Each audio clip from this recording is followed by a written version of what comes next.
All right, if you're having an issue with getting your leads to turn into customers, this video is going to walk you through different strategies that you can implement in your business to help you navigate leads to customers. This is a common issue that we see with business that we work with. Obviously, we can do all the marketing stuff to help them get leads, but at the end of the day, they have to convert those leads into actual sales. So this is our customer funnel that we work off of, and we're going to go through this conversion section here.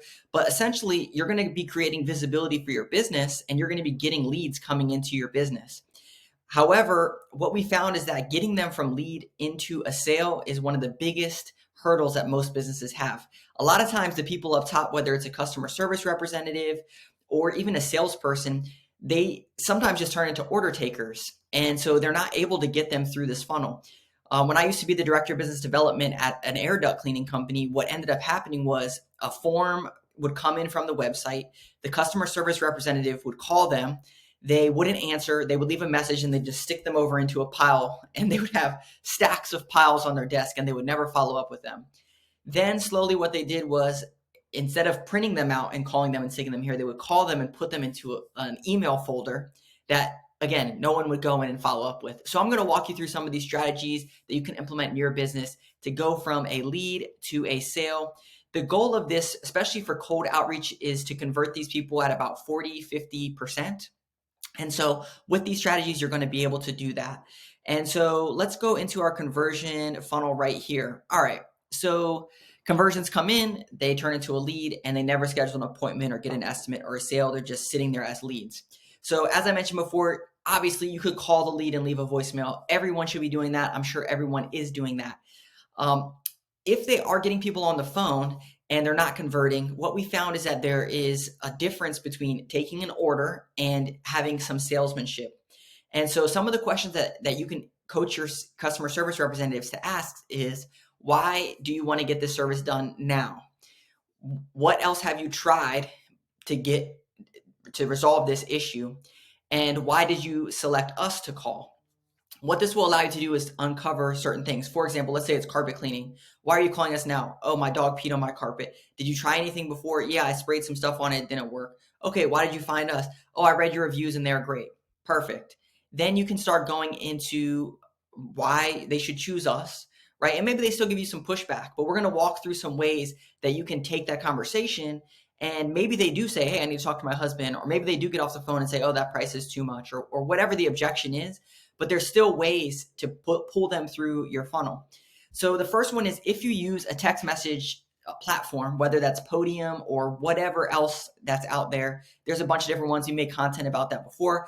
You can send a text message follow-up, just simply saying, hey, Phil, it was really nice to talk with you. I just wanted to follow up and see if you had any other questions. I'm here to answer them for you. Perfect follow-up. I'm with, such and such company, so that they know who you're with. Sending an email follow-up. So let's say you do give them a price quote. You can ask them for their email address and send them an email and say, hey, just wanted to get this in writing for you, blah, blah, blah, blah, blah, blah. So now what you have is, yes, you have a lead that has come in, but you also have a text message campaign of some sort and an email follow-up chain of some sort that you can reply to either an email or a text. So you could do this manually. By all means, tomorrow you could send another text message here. Hey, just checking in. I know you needed to speak with your wife. Did any other questions come up about the carpet cleaning? An email follow-up. Hey, I know you need to speak with your wife. Did anything else come up? And it's responding to that initial thread. So this is a manual way that you can do this, but it will help get leads through the funnel faster. The longer that a lead sits, the more likely that they are to not get to this. So even if it's, let's schedule an appointment for 2 weeks out, 3 weeks out, at least you can move them to the next step of this funnel. All right, next, there's a little bit more technology that's needed. We work with our clients to help them implement this, but you might have a sequence that you already have. But what this allows you to do is to put these people in some type of a nurture follow-up campaign. So what this might look like is, this lead comes in, they don't book an appointment. Maybe you do leave it a voicemail. Maybe you did talk to them, but you need to follow up with them. What this looks like is, you put them in some type of a sequence. Now, this is a sequence that we found that works really, really good. And essentially what this does is, you call the customer. If they answer, you qualify them. Um, let's say it's a form that comes in, you qualify them as in your service area, that kind of stuff. And then let's say they don't book an appointment, you put them into some type of SMS follow-up of some sort, which is a sequence that will add value. So let's say you have educational content about carpet cleaning.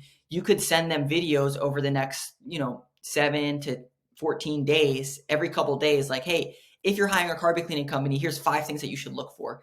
If you're trying to get this spot out of your carpet, here's 3 things that you should try, right? Things that just keep adding value, adding value. It doesn't have to be a text sequence. It could be an email text sequence of some sort. But that's going to be a really good way to get these leads through your funnel.